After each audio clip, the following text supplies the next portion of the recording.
வணக்கம். இது உங்கள் தமிழ் ஸ்டார் சேனல். பல பயனுள்ள தகவல்களை தெரிந்து கொள்ள லைக் பண்ணுங்க, ஷேர் பண்ணுங்க, கீழே பெல் பட்டன் கிளிக் பண்ணுங்க, சப்ஸ்கிரைப் பண்ணுங்க. வணக்கம். அகோரிகள் என்றால் யார்? அவர்கள் பாதி எரிந்த சடலத்தை சாப்பிடுவதற்கு பின்னால் உள்ள மர்மமும் அர்த்தமும் என்ன என்பதை பற்றி இந்த வீடியோவில் பார்க்கலாம். இதை ஸ்கிப் பண்ணாம பாருங்க, அப்பதான் அதனுடைய முழு விளக்கங்களும் தெரிய வரும். உத்தரப்பிரதேசத்தில் உள்ள புனித நகரமான பிரயாக்ராஜில் உள்ள ஜனவரி 14ஆம் தேதி கும்பமேளா விழா பிரம்மாண்டமாக தொடங்க உள்ளது. நாடு முழுவதிலும் இருந்து துறவிகள் மற்றும் பாபாக்கள் ஆன்மீக சங்கத்திற்காக பிரயாக்ராஜில் கூட தொடங்கி உள்ளனர். பல்வேறு அகராக்களை சேர்ந்த துறவிகளை தவிர மகா மண்டலோகேஸ்வரர்கள் மற்றும் அகோரி தாதுக்களும் கும்பமேளாவில் பங்கேற்கிறார்கள். பொது புத்தியில் பலரும் அகோரி தாதுக்களை தாந்தந்திரிகள் என்று தவறாக கருதுகிறார்கள். மேலும் அவர்களை அணுகுவதற்கு பெரும்பாலும் பயப்படுகிறார்கள். ஆனால் உண்மையில் அகோரிகளின் முகமே வேறு. இந்த வீடியோவில் அகோரி யார் என்று பற்றியும் அவர்களின் வாழ்க்கை முறையை பற்றியும் தெரிந்து கொள்ளலாம். அகோரிகள் என்றால் யார்? அகோரிகள் சிவபெருமானின் தீவிர பக்தர்களாக கருதப்படுகிறவர்கள். மேலும் அவர்கள் முதன்மையாக கபாலிக்காரர் மரபை பின்பற்றுகிறார்கள். அதனால்தான் அவர்கள் பெரும்பாலும் கபலம் என்று அழைக்கப்படும் மண்டை ஓடுடன் காணப்படுகிறார்கள். அகோரி என்ற சொல் அகோர் என்ற சமஸ்கிருத வார்த்தையில் இருந்து உருவானது. அதாவது இதுக்கு என்ன அர்த்தம் என்றால், அதாவது அச்சமற்றவர் என்று அர்த்தம். சிவனை தவிர அகோரிகள் சக்தியின் உக்ர வடிவமான காளியை வழிபடுவதாகவும் அறியப்படுகின்றது. அகோரிகள் தங்கள் உடலை சாம்பலால் மூடிக்கொள்கிறார்கள். ருத்ராஜ மாலையை அணிகிறார்கள். மேலும் மண்டை ஓடுகளை தங்கள் உடையில் அவசியம் சேர்த்து கொள்கிறார்கள். அகோரிகளின் தோற்றம் மறைக்கப்பட்டுள்ளது. ஏனெனில் அவர்கள் ஒரு இரகசியமான மற்றும் புரிந்து கொள்ள முடியாத குழுவாக இருந்தனர். இருப்பினும் சில அறிஞர்கள் தங்கள் வேர்களை கிபி 7 மற்றும் 8ஆம் நூற்றாண்டுக்கு இடையில் தோன்றிய இந்து மதத்தின் பண்டைய கபாலிக மற்றும் சில அறிஞர்கள் தங்கள் வேர்களை கிபி 7 மற்றும் 8ஆம் நூற்றாண்டுகளின் இடையில் தோன்றிய இந்து மதத்தின் பண்டைய கபாலிகா மற்றும் காலமுகா பிரிவுகளில் காணலாம். இந்த பிரிவுகளில் கடுமையான தெய்வங்களை வணங்குவதால் போதைப் பொருள்கள் பயன்படுத்துதல் மற்றும் தீய சடங்குகளை செய்தல் போன்ற தீவிரமான மற்றும் தந்திரீக நடைமுறைகளை பெயர் பெற்றவை. காலப்போக்கில் இந்த பிரிவுகள் ஒன்றிணைந்து அகோரி பாரம்பரியமாக பரிணமித்தன. அகோரிகளின் வாழ்க்கை முறையை பற்றி பார்க்கலாம். உண்மையான அகோரி துறவிகள் பொதுவாக தனிமையில் வாழ்கிறார்கள்.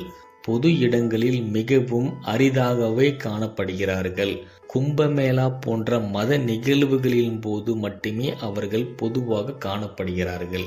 நீங்கள் அகோரிகள் யாசனம் பெறுவதை பார்த்தால் அவர்கள் உண்மையான அகோரிகள் அல்ல.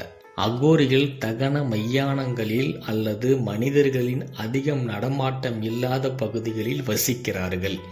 ஏனெனில் அத்தகைய இடங்கள் அவர்களின் ஆன்மீக நடைமுறைகளுக்கு சடங்குகளுக்கும் ஏற்றதாக கருதப்படுகின்றன. அகோரிகள் 18ஆம் நூற்றாண்டில் வாழ்ந்த பாபா கெனாரியாமின் போதனைகளை பின்பற்றுகிறார்கள். மேலும் அவரின் செயல்களை அவர்கள் தங்கள் பாரம்பரியத்தின் ஒரு பகுதியாக கருதப்படுகின்றது. அகோரிகள் முதலில் வாரணாசியில் தோன்றினார்கள். பின்னால் நாடு முழுவதும் உள்ள கோவில்களில் கொஞ்சம் கொஞ்சமாக பரவினார்கள். அகோரிகள் சுடுகாடுகளில் தியானம் செய்வதற்கான காரணம் என்ன? அகோரிகள் பெரும்பாலும் தீவிர தியானத்தில் ஈடுபடுகிறார்கள். சிவனை எல்லாம் அறிந்தவர்கள், எங்கும் நிறைந்தவர் மற்றும் சர்வ வல்லமையுள்ளவர்கள் என்று நம்புகிறவர்கள். அகோரிகள் பிறப்பு மற்றும் இறப்பு பயத்திற்கு அப்பாற்பட்டவர்கள் என்று கூறப்படுகின்றது. அதனால்தான் அவர்கள் சுடுகாடுகளில் வாழ பயப்படுவது இல்லை. உண்மையில் அவர்கள் பெரும்பாலும் பிணங்களுக்கு மத்தியில் இரவை கழிக்கவே அல்லது இறுதி சடங்குகளில் பாதி எரிந்த பிணத்தின் சதையை சாப்பிடவே தயங்குவதே இல்லை. சிதையில் இருந்து பாதி எரிந்த சதையை உண்பது அவர்களின் பாரம்பரியத்தின் ஒரு பகுதியாக கருதப்படுகின்றது. பயமோ வெறுப்போ இல்லாமல் இதை செய்ய முடிந்தால் அவர்கள்தான் ஆன்மீக பயிற்சியில் முன்னேறுகிறார்கள் என்று நம்பப்படுகின்றது. அகோரிகளை தோற்றுவித்தவர் யார்? நவீன கால அகோரிகள் தங்கள் தோற்றத்தை 150 ஆண்டுகள் வாழ்ந்து 18ஆம் நூற்றாண்டில் பிற்பகுதியில் காலமானதாக நம்பப்படும் துறவியான பாபா கினாராமிடமிருந்து காண்கின்றார்கள். பாபா கினாராம் சைவ மதத்தில் அகோரி பிரிவில் நிறுவனராக கருதப்படுகிறார்கள். அவர்தான் விவேக் சாரம், ராமகீத், சாம்ராசால் மற்றும் உன் முனிராம் போன்ற நூல்களின் அதன் கொள்கைகளையும் நடைமுறைகளையும் முதலில் தொகுத்தவர். சிவபெருமானின் அவதாரமாக மதிக்கப்படும் அவரின் பிறப்பு பல அற்புதமான அறிகுறிகளில் சேர்ந்து அவரின் ஆன்மீக முக்கியத்தை உறுதிப்படுத்தியது. பாபா கினாராம் 1658 உத்தரப்பிரதேசத்தில் உள்ள ராம்கர் கிராமத்தில் ஒரு சத்திரிய குடும்பத்தில் பிறந்தவர். அவர் சிவ வழிபாட்டிற்கு உகந்ததாக கருதப்படும் பத்ரபத மதத்தின் சதுர்தசி நாளில் பிறந்தவர். அவர் பிறக்கும் போதே பற்களுடன் இருந்ததாக கருதப்படுகின்றது. இது ஒரு அரிய நிகழ்வு மற்றும் ஆன்மீக சக்தியின் அடையாளம். அகோரிகளின் மர்ம வாழ்க்கை என்ன? அகோரிகளின் வாழ்க்கை மிகவும் மர்மமானது. அவர்களை பற்றிய புரிதல் மக்களுக்கு இப்போதும் குறைவாகவே உள்ளது. மேலும் அவர்களை சுற்றி ஒரு குறிப்பிட்ட பயம் உள்ளது. இருப்பினும் இந்த பயத்தை அவர்களை புரிந்து கொள்வதில் மட்டுமே அகற்ற முடியும். அவர்களின் வாழ்க்கை தத்துவம் எளிமையானது. நீங்கள் உங்கள் வேலையில் கவனம் செலுத்துங்கள், மேலும் எங்கள் விடுதலைக்கான பாதைகளை பின்பற்ற எங்களை அனுமதிக்கவும் என்பதுதான் அவர்களின் சடங்குகள். வாழ்க்கை முறை மற்றும் வழிபாட்டு முறை அவர்களை பின்பற்றுபவர்களிடமிருந்து வேறுபடுகின்றன. மேலும் இது போன்ற சுவாரஸ்யமான தகவல்களை தெரிந்து கொள்ள மேலே இருக்கக்கூடிய ஐகான் பட்டனை கிளிக் பண்ணுங்க, லைக் பண்ணுங்க, ஷேர் பண்ணுங்க, சப்ஸ்கிரைப் பண்ணுங்க. நன்றி.